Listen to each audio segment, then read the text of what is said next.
ಸಾರಿಗೆ ನೌಕರರ ಮುಖಂಡ ಅನಂತ ಸುಬ್ಬರಾವ್ ನಿಧನರಾಗಿದ್ದಾರೆ. ಕೊನೆ ಕ್ಷಣದವರೆಗೂ ಹೋರಾಟವನ್ನ ನಡೆಸಿದರು ಅನಂತ ಸುಬ್ಬರಾವ್. ಇವತ್ತು ಸಾರಿಗೆ ಮುಷ್ಕರಕ್ಕೂ ಕೂಡ ಕರೆ ಕೊಟ್ಟಿದ್ರು.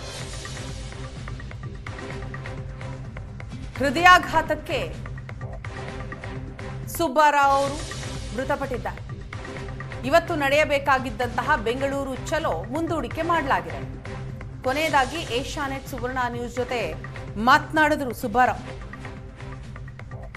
ಕರ್ನಾಟಕ ರಾಜ್ಯ ರಸ್ತೆ ಸಾರಿಗೆ ಸಂಸ್ಥೆ ಸಿಬ್ಬಂದಿ ಮತ್ತು ಕಾರ್ಮಿಕರ ಒಕ್ಕೂಟದ ಅಧ್ಯಕ್ಷರು ಅನಂತ ಸುಬ್ಬರಾವ್ ನಿಧನರಾಗಿದ್ದಾರೆ. ಹೃದಯಾಘಾತದಿಂದಾಗಿ ನಿಧನರಾಗಿದ್ದಾರೆ. ಸಂಜೆ 4 ಗಂಟೆಯವರೆಗೂ ಕೂಡ ಅಂತಿಮ ದರ್ಶನಕ್ಕೆ ಅವಕಾಶವನ್ನ ಕಲ್ಪಿಸಲಾಗಿದೆ. ಮಲ್ಲೇಶ್ವರಂನ ಘಾಟೆ ಭವನದಲ್ಲಿ ಅಂತಿಮ ದರ್ಶನಕ್ಕೆ ವ್ಯವಸ್ಥೆಗಳಾಗಿದೆ. ಕೊನೆಯದಾಗಿ ಏಷ್ಯಾನೆಟ್ ಸುವರ್ಣ ನ್ಯೂಸ್ ಜೊತೆ ಅನಂತ ಸುಬ್ಬರಾವ್ ಅವರು ಮಾತನಾಡಿದ್ರು. ಏನ್ ಮಾತನಾಡಿದ್ರು ಕೇಳಿ. ನನ್ನ ಜೊತೆಗೆ ಮಾತಾಡೋದಕ್ಕೆ ಅನಂತ ಸುಬ್ಬರಾವ್ ಅವರಿದ್ದಾರೆ. ಅನಂತ ಸುಬ್ಬರಾವ್ ಇವತ್ತು ಬೆಂಗಳೂರು ಚಲೋ ಆರಂಭವಾಗಿದೆ. ಬೇರೆ ಬೇರೆ ಜಿಲ್ಲೆಗಳಿಂದ ಸಾಕಷ್ಟು ಜನ ಸಾರಿಗೆ ನೌಕರರು ಕೂಡ ಇವತ್ತು ಬೆಂಗಳೂರು ಚಲೋಗೆ ಭಾಗಿಯಾಗ್ತಾ ಇದ್ದಾರೆ. ಮುಂದೆ ಎನ್ನುವಂಥ ಪ್ರಶ್ನೆ. ಇವತ್ತು ನೋಡಿ, ಜನ ಎಲ್ಲ ಕಡೆಯಿಂದಲೂ ಬಂದಿದ್ದಾರೆ. ಇನ್ಫ್ಯಾಕ್ಟ್ ಪ್ರೈವೇಟ್ ಬಸ್ಗಳು, ಟೆಂಪೋಗಳು ಮಾಡ್ಕೊಂಡೆಲ್ಲ ಬಂದಿದ್ದಾರೆ, ದೂರದ ಡಿವಿಷನ್ಗಳಿಂದೆಲ್ಲ. ಅದೇನು ತೋರಿಸುತ್ತೆ ಅಂದರೆ, ಜನ ರಾಜ್ಯಾದ್ಯಂತ ಈ ಸರ್ಕಾರದ ವಿರುದ್ಧ ಹೋರಾಟಕ್ಕೆ ನಿಂತಿದ್ದಾರೆ ಅನ್ನೋದು ಸ್ಪಷ್ಟವಾಗಿದೆ. ಅದರಿಂದ ಇವತ್ತು ನಾವು ರ್ಯಾಲಿನಲ್ಲಿ ಡಿಸೈಡ್ ಮಾಡ್ತೀವಿ. ಸಪೋಸಿಂಗ್ ಸರ್ಕಾರದವ್ರು ನಮ್ಮನ್ನು ಏನಾದ್ರು ಕರೆದು ಮಾತುಕತೆ ಮಾಡ್ತೀವಿ ಅಂದರೆ ವಿಲ್ ವೆಯ್ಟ್ ಅಂದರೆ ಎಂಡ್ಲೆಸ್ ಆಗಿಲ್ಲ. ಆಗಲೇ ರೀಚ್ ಆಗಿಬಿಟ್ಟಿದೆ, ಬಾಯ್ಲಿಂಗ್ ಪಾಯಿಂಟಿಗೆ ಬಂದು ಹೋಗಿದೆ. ಇನ್ನೂ ಎಕ್ಸ್ಟ್ರಾ ಹೀಟ್ ನಾವು ಕೊಡೋ ಅವಶ್ಯಕತೆ ಇಲ್ಲ ಅದಕ್ಕೆ. ಅದರಿಂದ ಅವರೇನು ಮಾಡೋದಿಲ್ಲ ಅಂತ ಹೇಳಿದರೆ ಇಮ್ಮಿಡಿಯೇಟಾಗಿ ಒಂದು ತೀರ್ಮಾನಗಳನ್ನ ತಗೊಳ್ತೀವಿ. ಬಸ್ ಯಾವಾಗಿಂದ ನಿಲ್ಲಿಸಬೇಕು, ಸ್ಟ್ರೈಕ್ ಯಾವಾಗಿಂದ ಮಾಡಬೇಕು ಅಂತ ಅದು ಇವತ್ತು ರ್ಯಾಲಿ ಒಳಗೆ ಡಿಸೈಡ್ ಮಾಡ್ತೀವಿ. ಅಕಸ್ಮಾತ್ ಆಗಿ ರ್ಯಾಲಿ ಒಳಗೆ ಡಿಸೈಡ್ ಮಾಡೋಕ್ಕಾಗಲ್ಲ ಅಂತ ಇಟ್ಕೊಳ್ಳಿ. ಯಾಕೋ ಮ್ಯಾನೇಜ್ಮೆಂಟ್ನವ್ರು ಯಾರೋ ಅಧಿಕಾರಿಗಳು ಬರ್ತಾರೆ, ಮೆಮೊರನ್ನ ತೊಗೋತಾರೆ, ಕರೀತೀವಿ ನಾಡಿದ್ರಲ್ಲಿ ಅಂದರೆ then will decide afterwards depending on the discussion. ಇದರಲ್ಲಿ ಎರಡು ಬರೋದೇನು, ಇನ್ನೂ 1100 ಕೋಟಿ ಸರ್ಕಾರ ಒನ್ ಟೈಮ್ ನಮ್ಗೆ ಕೊಟ್ಟರೆ ಸಾಕು. ಇವಾಗ 4 ಲಕ್ಷ ಕೋಟಿ ಬಜೆಟ್ ಇದೆ ಅವ್ರದ್ದು.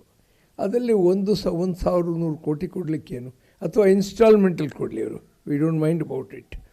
ಇನ್ನು 24 ವೇತನ ಹೆಚ್ಚಳ ಮಾಡಬೇಕು. ಅದರದ್ದು ₹1 ಭಾರ ಸರ್ಕಾರದ ಮೇಲೆ ಬೀಳಲ್ಲ. 4 ನಿಗಮಗಳೇ ಅವರಿರೋ ಆದಾಯದಲ್ಲಿ ಕೊಡಲಿಕ್ಕೆ ಸಾಧ್ಯ ಆಗ್ತದೆ. ಮತ್ತು ಇನ್ನೊಂದು ಏನಂದರೆ, ಹೆಚ್ಚು ಕಡಿಮೆ 3,500 ಕೋಟಿ ರೂಪಾಯಿ ಸರ್ಕಾರದಿಂದ ನಮ್ಗೆ ಕೊಡೋದಿದೆ ಈ ಶಕ್ತಿ ಯೋಜನೆಗೆ. ಆ ದುಡ್ಡು ಕೊಟ್ಟು ರೆಗ್ಯುಲರ್ ಆಗಿ ಅದಕ್ಕೆ ಏನಾಗುತ್ತೆ ಆ ಖರ್ಚು ನಮ್ಗೆ ಕೊಟ್ಟುಬಿಟ್ರೆ ಈ ಸಮಸ್ಯೆಗಳೇ ಬರೋದಿಲ್ಲ. Will be independent of government. Okay sir, actually ನಿಮಗೆ ಹಿಂಬಾಕಿ ಬರಬೇಕಾಗಿರೋದು ಎಷ್ಟು ತಿಂಗಳದು? ಸರ್ಕಾರ ಕೊಡ್ತೀನಿ ಅಂದಿದ್ದು ಎಷ್ಟು ತಿಂಗಳದು ಸರ್? ಹಿಂಬಾಕಿ ನೋಡಿ 38 ತಿಂಗಳದು ಬರಬೇಕು. ಫಸ್ಟ್ ಏನು ಹೇಳಿದ್ರು, ಏನೂ ಕೊಡೋದಿಲ್ಲ ಅಂತ ಸಿದ್ದರಾಮಯ್ಯರು ಹೇಳಿದರು. ಆಮೇಲೆ ಯಾವುದೋ ರಿಪೋರ್ಟ್ ಎಲ್ಲ ಓದ್ಕೊಂಡ್ರು, ಇಲ್ಲ 14 ತಿಂಗಳದು ಕೊಡ್ತೀವಿ ಅಂದರು. ನೋಡಿ ಎಷ್ಟು ಕ್ಯಾಲೆಸ್ ಅಪ್ರೋಚು. ರಿಪೋರ್ಟ್ ಕ್ಲಿಯರ್ ಆಗಿದೆ. 14 ತಿಂಗಳ ಇನ್ನೂ ಜಾಸ್ತಿ ಕೊಡಿ ಅಂತಲೇ ಶ್ರೀನಿವಾಸ ಮೂರ್ತಿಯವ್ರ ರಿಪೋರ್ಟ್ನಲ್ಲಿರೋದು. ಸೊ ಇವಾಗ ಇನ್ನೊಂದು 1,100 ಕೋಟಿ ಕೊಟ್ಟರೆ ಸಾಕು ಅವರು. ಅದನ್ನು ಇನ್ಸ್ಟಾಲ್ಮೆಂಟಲ್ಲಿ ಕೊಡಿ ಅಂತಲೂ ನಾವು ಹೇಳ್ತಾ ಇದ್ದೀವಿ. ಒಂದೇ ಸಲ ಇವತ್ತು ದುಡ್ಡಿಲ್ಲದೆ ಸರ್ಕಾರದಲ್ಲಿ ಒಟ್ಟಿಗೆ ಏನು ಕೊಡಬೇಡಿ, ಇನ್ಸ್ಟಾಲ್ಮೆಂಟಲ್ಲಿ ಕೊಡಿ ಅಂತ ಅಷ್ಟು ರೀಸನಬಲಾಗಿ ನಾವು ಹೇಳಿದರೆ ಅವ್ರು ಒಪ್ಕೊಳ್ಳೋದ್ರೆ ನಾವೇನು ಮಾಡೋಣ? ಸರ್, ಈಗ ಸ್ವತಃ ಮುಖ್ಯಮಂತ್ರಿಗಳು ಕೂಡ ತುಂಬ ಹೊತ್ತು ಜೊತೆಗೆ ಸಭೆಯನ್ನು ಮಾಡಿದರು. ಎಲ್ಲ ಸಾರಿಗೆ ಸಂಘಟನೆಗಳ ಜೊತೆಗೆ ಸಭೆ ಮಾಡಿ, ಸಾರಿಗೆ ಸಚಿವರು ಕೂಡ ಜೊತೆಗೆ ಸಭೆ ಮಾಡ್ತಾರೆ ಅಂತ ಹೇಳಿದರು. ಅದು ಸರಣಿ ಸಭೆಗಳು ಅಷ್ಟೇ ಆಗಿದ್ದಾವೆ, ಯಾವುದೂ ಕೂಡ ಕಾರ್ಯರೂಪಕ್ಕೆ ಬರ್ತಿಲ್ಲ ಅನ್ನೋದು ಕೆಲವೊಂದಿಷ್ಟು ನಿಮ್ಮ ಸಂಘಟನೆಯಲ್ಲಿರುವಂಥವ್ರು ಅಸಮಾಧಾನ ತೋರ್ತಿರೋದು. ಅಲ್ಲ, ಒಂದೇನೆಂದರೆ, ನಾನು ಇಷ್ಟು ಒಪ್ಕೊಳ್ತೀನಿ, ಕಾರ್ಪೊರೇಷನ್ ಲೆವೆಲಲ್ಲೇ ಒಂದು ಹಂತಕ್ಕೆ ಬಂದು ಗ್ಯಾಪ್ ಫಿಲಪ್ ಮಾಡೋಕ್ಕೆ ಚೀಫ್ ಮಿನಿಸ್ಟರ್ ಮೀಟಿಂಗ್ ಕರೆದರೆ ಫಿಲಪ್ ಮಾಡ್ಬೋದಾಗಿತ್ತು. ಇದು ABCD ನಮಗೆ ಹೇಳ್ಕೊಳಕ್ಕೆ ಹೋದ್ರೆ ಮೇಸ್ಟ್ರವರು. ಅದೇ ಏನಾಗ್ತದೆ, ಡಿಗ್ರಿಗೆ ಬಂದುಬಿಟ್ಟಿದ್ದೀವಿ ಇವತ್ತು. ಅದರಿಂದ ಆ ಸ್ಟಾರ್ಟಿಂಗೇ ಅದು ಯಾಕೋ ಸರಿ ಹೋಗಲಿಲ್ಲ, ಸ್ಟಾರ್ಟಿಂಗ್ ಟ್ರಬಲ್ಲೇ ಬಂದುಬಿಡ್ತದೆ. ಹೀಗಾಗಿ ಇವಾಗ ಮುಖ್ಯಮಂತ್ರಿಗಳು ಫಸ್ಟು ಇಲ್ಲ ಅಂದರು, ಆಮೇಲೆ ಎಷ್ಟೋ ಕಾಲ ಆದಮೇಲೆ ನಾವು ಸ್ಟ್ರೈಕಿಂದ ದಿವಸ ಕೊಡ್ತೇವೆ ಅಂತ ಹೇಳಿದರು ಆಗಸ್ಟಲ್ಲಿ. ಇವಾಗ ಗ್ಯಾಪ್ ಇದೆ, ಯು ಹ್ಯಾವ್ ಅಗ್ರೀಡ್ ಕೊಡೋಕ್ಕೆ.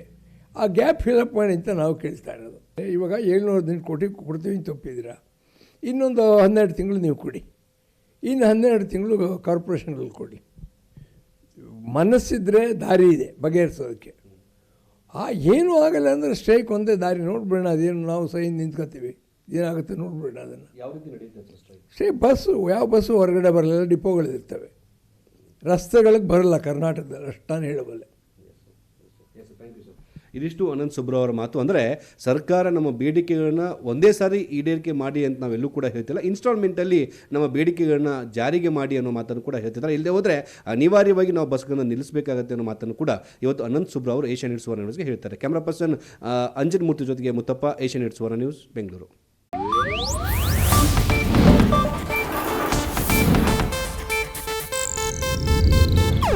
ಇದು ಏಷ್ಯಾನೆಟ್ ನ್ಯೂಸ್ ನೆಟ್ವರ್ಕ್ ಪ್ರಸ್ತುತಿ.